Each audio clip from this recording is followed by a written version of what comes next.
Economía de Estados Unidos sufre caída del 1,5%. El riesgo de una recesión es mayor. La economía de los Estados Unidos se mantiene en declive, debido a que el dato del Producto Interno Bruto, PIB, registró una caída del 1,5% interanual durante el primer trimestre, enero-marzo, del 2022. Los datos del Departamento de Comercio no son nada favorables, incluso el pronóstico de los especialistas se mantiene débil en comparación con el dato previo. La principal causa de la negatividad económica es el descontrol inflacionario, incluso se ha agravado más por la guerra Rusia-Ucrania y la problemática en las cadenas de suministro. Otro factor que contempla el Departamento de Comercio es la debilidad de las inversiones, ya que la única señal positiva es el nivel de gasto entre los consumidores estadounidenses. Lamentablemente el riesgo de que la economía sufra una recesión es muy elevado, advierten los especialistas. Los riesgos para la economía y la probabilidad de una recesión es cada vez mayor, advirtió Lydia Bowser, economista de Oxford. Es importante mencionar que los datos muestran una comparación con el trimestre previo, posteriormente proyecta la evolución del PIB a lo largo de todo el año.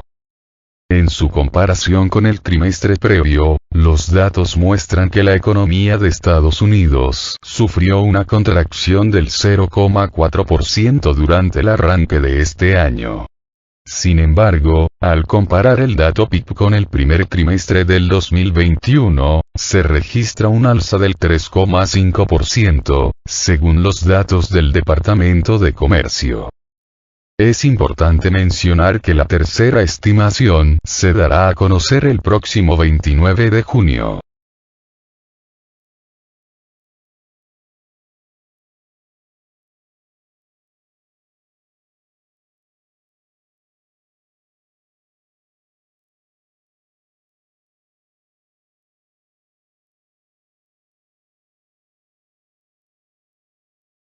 Wall Street está en crisis. Estas son las similitudes y diferencias con las anteriores. No se sabe hasta dónde puede llegar el bear market, que ya está presente tanto en el Nasdaq como el S&P 500, y si es el preludio de una nueva recesión. Dos de los principales indicadores de la Bolsa de Nueva York están en trayectoria plenamente bajista. El Nasdaq se encuentra desde hace rato en tal situación, su pérdida acumulada ya casi es de 30%. Por su parte el índice S&P 500 acaba de entrar en dicho territorio con un descenso de 20%. El Dow Jones se mantiene en zona de corrección, pero de seguir la trayectoria general del mercado, podría ser cuestión de tiempo para que también se convierta en un mercado bajista. Para efectos prácticos, estamos en una crisis más en la Bolsa de Nueva York. Muchos dirían que lo que sucede hoy es algo usual en retrospectiva, parte del ciclo. En parte tendrían razón, solo hay que identificar qué tipo de crisis vemos hoy en el mercado bursátil más influyente del mundo. Aquí algunas diferencias y similitudes con lo que hemos observado en otras ocasiones. Similitudes. 1. La bolsa se anticipa a los hechos. Lo que en este momento Wall Street hace es descontar una eventual desaceleración económica propiciada por el aumento de las tasas de interés. Pero va más allá, también añade la posibilidad de una recesión. Esta última es relativamente baja todavía, pero no imposible pese a que lo ha negado insistentemente la misma Fed en voz de su presidente Jerome Powell. Eso explica los niveles de volatilidad que ha tomado el mercado especialmente las 2 semanas recientes. 2. Unos sectores son más castigados que otros. Es clásico en este tipo de crisis porque varios de los sectores económicos están más expuestos que otros. Eso explica que el Dow Jones reporte un descenso acumulado menor, todavía. 3. Volatilidad extrema. los mercados se vuelven muy sensibles y toman niveles de volatilidad inusitada, un día suben y al otro bajan en forma considerable, o pueden hacer lo mismo de un día para otro. 4. Atada a crisis globales. Como a partir de finales de 1999, es decir en este siglo, la caída de la Bolsa de Nueva York está atada en gran medida al contexto global. Este siglo XXI será el de las crisis mundiales. 5. El rol crucial de los bancos centrales.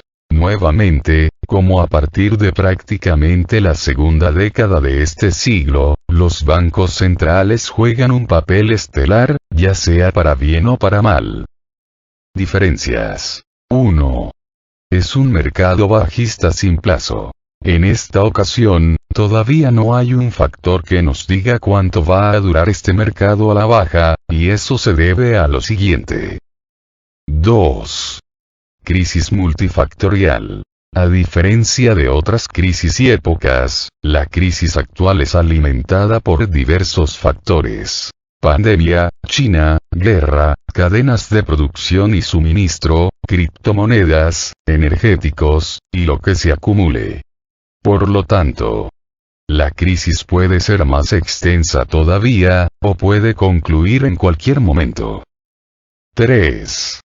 Pocas acciones defensivas. Todos los sectores económicos han sido castigados, como en otras ocasiones. Sin embargo, ante el hecho de que la crisis es multifactorial, las acciones defensivas se han reducido considerablemente. 4. Confianza en bancos centrales, a la baja. Luego de que la Fed se equivocó en el diagnóstico de la inflación señalando que era transitoria, echándole la culpa después al mercado por malinterpretar dicha palabra, lo cierto es que el Banco Central estadounidense perdió puntos en el nivel de confianza.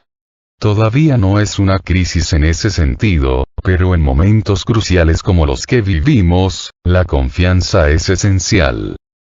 5. Una desaceleración y eventual recesión, propiciada por los bancos centrales. A diferencia de otras ocasiones, esta vez la medicina aplicada por parte de los bancos centrales podría llevar a la economía del planeta a una desaceleración y eventualmente a una recesión. Es decir, ahora los organismos monetarios curarían al enfermo de una cosa, pero lo enfermarían de otra. Se cumpliría la expectativa que manejan desde hace algunos años varias casas de análisis, en el sentido de que las inyecciones masivas de dinero tienen sus limitaciones y consecuencias. Iniciamos una semana más con Wall Street en pleno descenso, por el momento no sabemos hasta dónde puede llegar el bear market, y ya empieza a preocupar. Una crisis nunca es bienvenida, pero en estos momentos, sería un problema adicional para la economía global, que poco lo necesita.